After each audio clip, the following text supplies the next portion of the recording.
திருப்பூர் ஒருங்கிணைந்த மாவட்டத்தின் சார்பாக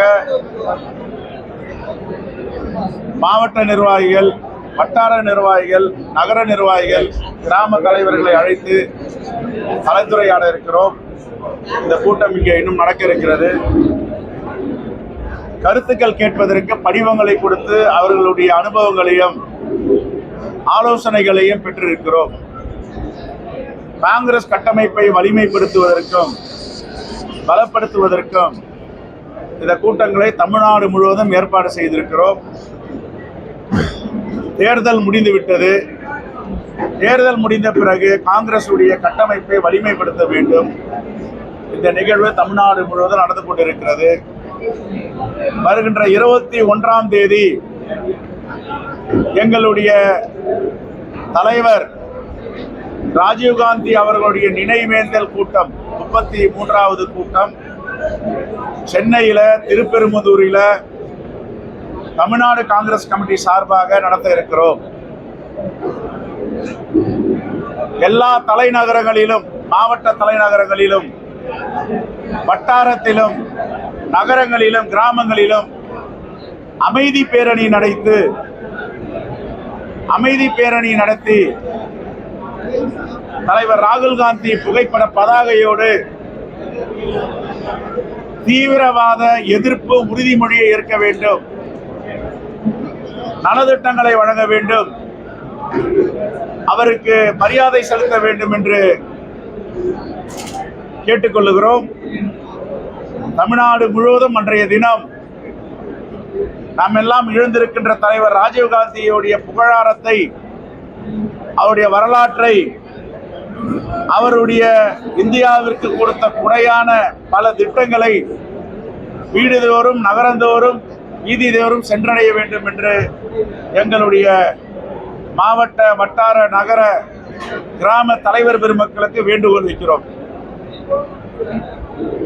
தேசிய நெடுஞ்சாலை மோடியுடைய ஆட்சியில எல்லா துறையிலையும் தோல்வி. எந்த துறை எடுத்தாலும் தோல்வி. கொடுத்த வாக்குறுதியை நிறைவேற்றவில்லை. மக்களை ஏமாற்றுவதற்காக இப்பொழுது நீலி கண்ணீரை வடித்துக் கொண்டிருக்கிறார். தீவிரவாத பேச்சு. அமித்ஷா அவர்கள் நேற்று பேசுகிறார், யாராவது பசுவை தொட்டால் தலைகீழாக தொங்க விடுவோம் என்று சொல்லுகிறார். இது தீவிரவாத பேச்சு இல்லையா? சட்டத்தை மீறிய பேச்சு இல்லையா? யாரை ஒருவர் தவறு செய்தாலும் சட்டத்தின் முன் நிறுத்துவேன் என்று சொல்லுகின்ற ஆட்சியா உங்களுடைய ஆட்சி? இல்லை, நாங்களே தண்டனை கொடுப்போம் என்று சொல்லுகின்ற ஆட்சியா பிஜேபி ஆட்சி? அமித்ஷா பகிரங்கமாக சொல்லுகிறார், தலைகீழாக தொங்க விடுவோம் என்று. அப்பொழுது சட்டத்தின்பால் 10 ஆண்டுகளாக இவர்கள் ஆட்சி செய்தார்களா? இந்திய அரசியலமைப்பு சட்டத்தை மதித்தார்களா? கொலை செய்தால் கூட அவர்களை நீதிமன்றத்தில் நிறுத்துகிறோம், சட்ட ரீதியாக தண்டனை வாங்கி தருகிறோம். ஆனால் இவர் மாடுகளை தொட்டால் தலைகீழாக தொங்க விடுவேன் என்று சொல்லுகிறார். இது ஏற்கத்தக்கதா? தேர்தல் ஆணையம் இன்னும் ஏன் வேடிக்கை பார்க்கிறது? ஏன் அவர் மீது நடவடிக்கை எடுக்கவில்லை? ஏன் அவரை தேர்தல் பரப்புரையில் இருந்து நிறுத்த முடியவில்லை? தேர்தல் ஆணையம் ஒருதலை பட்சமாக நடக்கிறதா என்ற கேள்வி எழுகிறது. நெடுஞ்சாலைத்துறை தமிழ்நாட்டிலே மிகப்பெரிய தோல்வியை தழுவி இருக்கிறது. தேசிய நெடுஞ்சாலைகள் நடக்கின்ற விபத்துகள் நாளுக்கு நாள் கூடிக்கொண்டிருக்கிறது. தேசிய நெடுஞ்சாலைகளை பராமரிப்பதில்லை. குறிப்பாக இந்த GNT GST சாலையில் 6 மாதத்தில் அச்சரப்பாக்கத்திலிருந்து தாம்பரம் வரை செங்கல்பட்டு மாவட்டத்தில் 150 விபத்தில் பலியாகி இருக்கிறார்கள். 150 பேர்கள், 200க்கும் மேற்பட்டவர் படுகாயமடைந்திருக்கிறார்கள். இந்த ஒரு வாரத்தில் 25 பேர் மாண்டிருக்கிறார்கள். மோடியுடைய ஆட்சி, தேசிய நெடுஞ்சாலைத்துறை என்ன செய்து கொண்டிருக்கிறது? இந்த விபத்துகளை தடுப்பதற்கு ஏன் நடவடிக்கை எடுக்கவில்லை? தமிழ்நாட்டு மக்கள் கொத்து கொத்தாக செத்துக் கொண்டிருக்கிறார்களே, ஏன் மோடி ஆட்சி கண் திறந்து பார்க்க மறுக்கிறது என்ற கேள்வியை திருப்பூர் மாவட்டத்தில் பத்திரிகையாளர்கள் மூலமாக இதை வைக்கிறோம். அவர்கள் பதில் சொல்ல வேண்டும். இனிவரும் காலங்களில் இந்த விபத்தை தடுப்பதற்கான முன்னெச்சரிக்கை நடவடிக்கைகளை எடுக்க வேண்டும். எங்களுடைய கட்சி வலிமையாக வேண்டும். எங்களுடைய கட்சி வலிமையானால் இந்த தேசம் வலிமையாக வேண்டும். எங்களுடைய கட்சி வலிமை பெற்றால் ஜனநாயகம் பாதுகாக்கப்படுகிறது. ஆகவே காங்கிரஸ் பேர் இயக்கத்துடைய கட்டமைப்பை வலிமைப்படுத்த வேண்டும். வலிமைப்படுத்த முன் வருபவர்களுக்கு முக்கிய பொறுப்புகள் வழங்கப்படும். இளைஞர்கள் சாரசாரியாக வர தயாராக இருக்கிறார்கள். எல்லோரும் ராகுல் காந்தி இந்த தேசத்தின் தலைவராக குறிப்பாக தமிழ்நாட்டு இளைஞர்கள் ஏற்றுக்கொண்டிருக்கிறார்கள். அவர்களை எல்லாம் கட்சிக்குள் கொண்டு வர வேண்டும் என்றுதான் எங்களுடைய செயல் திட்டம்.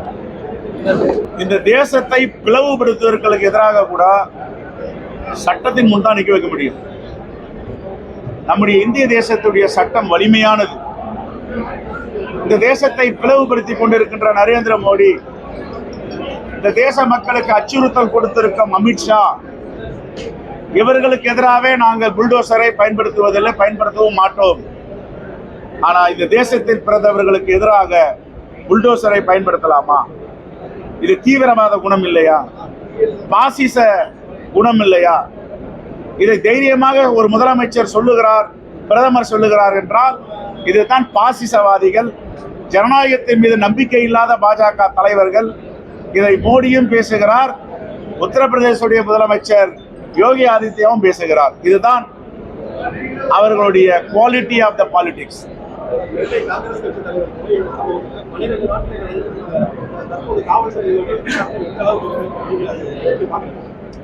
இல்ல, அவர்கள் தினமும் 10 படைகள் 15 படைகள் அமைத்து விசாரித்துக் கொண்டிருக்கிறார்கள்.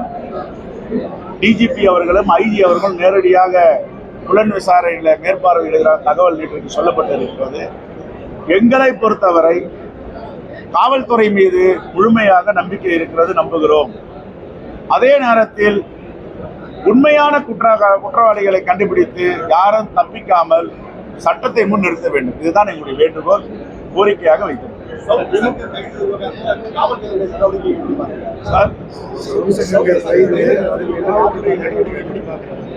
சவுக்கு சங்கரை கைது செய்து சட்டரீதியான நடவடிக்கை. ஏற்கனவே நீதிமன்ற ஊழியர்களை பற்றி, குறிப்பாக பெண் ஊழியர்களை தாறுமாறாக தவறாக பேசியிருக்கிறார். அது தவறு. அதுக்கு ஏற்கனவே நீதிமன்றம், நீதியரசர் கல்யாண சுந்தரம் என்று நினைக்கிறேன், அதுக்கு தண்டனை கொடுத்திருக்கிறார். இப்பொழுது காவல்துறை பெண்களை பற்றி இழிவாக பேசியிருக்கிறார். இதையெல்லாம் காங்கிரஸ் பேர் இயக்கம் ஏற்றுக்கொள்ளவில்லை. வன்மையாக நாங்கள் கண்டிக்கிறோம். யார் ஒருவருக்கும் எல்லாருக்கும் சுதந்திரம் வாங்கி கொடுத்தது காங்கிரஸ் பேர் இயக்கம். எழுத்துரிமை, பேச்சுரிமை, கருத்துரிமை கொடுத்தது நம்முடைய இந்திய அரசியலமைப்பு சட்டம். ஆனால் அந்த உரிமையை சரியாக பயன்படுத்த வேண்டும். கைவீசி நடக்கலாம், கைவீசி நடப்பது ஒரு பூக்கை தொடக்கூடாது. ஆனால் இவர் பேசிய இந்த அநாகரிக பேச்சுகள் எல்லாம் நாங்கள் ஏற்றுக்கொள்ளவில்லை. அதே நேரத்தில் மனித உரிமை பாதுகாக்கப்பட வேண்டும். கை உடைந்தது என்று சொல்லுகிறார்கள், எனக்கு சரியாக தெரியவில்லை, ஆதாரமும் எங்களிடம் இல்லை. ஆனால் அவர் பேசியதற்கு ஆதாரம் இருக்கு. மனித உரிமை மீறக்கூடாது, அவர் மீது சட்ட ரீதியாக நடவடிக்கை எடுக்கணும். அரசியல் கட்சி பின்புலம் ஏதாவது இருக்குமா நினைக்கிறீங்க? எதுக்கு? சவுக் சங்கரோட பேச்சு. அவர் ஒரு சாராருக்கு தானே பேசுறாரு. Pro BJP, pro ADMK. Congress எதிர்ப்பாரு, திமுகவை எதிர்ப்பாரு, ஆட்சியை எதிர்க்கட்டும், தப்பு கிடையாது. இந்த ஜனநாயகத்தில் யார் வேணாலும் எதிர்குரல் கொடுக்கலாம். நாங்களாம் ஜனநாயகவாதி, எதிர்க்க செய்யுங்க. ஆனா பெண்களை கொச்சைப்படுத்தி பேசுவது அது அநாகரிகம் இல்லையா? யார் ஏற்றுக்கொள்வாரு? நம்ம வீட்லயும் அம்மா இருக்காங்க, தங்கச்சி இருக்கு, அக்கா இருக்கு, மகளிர் தினம் கொண்டாடுறோம். மகளிர் தினத்தில் என்னென்ன உறுதிமொழி இருக்கிறோம் நாம? என்னுடைய தாய்மார்களை நாங்கள் பாதுகாப்போம், பெண் குலத்தை பாதுகாப்புன்ற அந்த பெண் குலத்தை கொச்சைப்படுத்தி பேசலாமா? தவறு இல்லையா? அதுவும் என்ன பேச்சு? அதெல்லாம் என்ற முழக்கம் முடிந்து விட்டது. 400 தொகுதியை பத்தி பாஜக தலைவர்கள் குறிப்பா மோடி பேசுறது இல்லை. 3ஆம் கட்ட தேர்தலுக்கு பிறகு 400 தொகுதி வெற்றி பெறுவோம்னார். இப்ப எங்கேயும் பேசுறது இல்லை. ஏன் பேசுறது இல்லை? அவருக்கு முடிவு தெரிஞ்சு போச்சு. 3 டிஜிட்டை தொட முடியாது, 2 டிஜிட்டல் தான் நிக்க போறாங்க, பிலோ 100. மக்கள் எல்லாம் முடிவு செய்துவிட்டார்கள். மோடியை வீட்டுக்கு அனுப்ப வேண்டும், தலைவர் ராகுல் காந்தியை தேசத்தை ஒப்படைக்க வேண்டும்.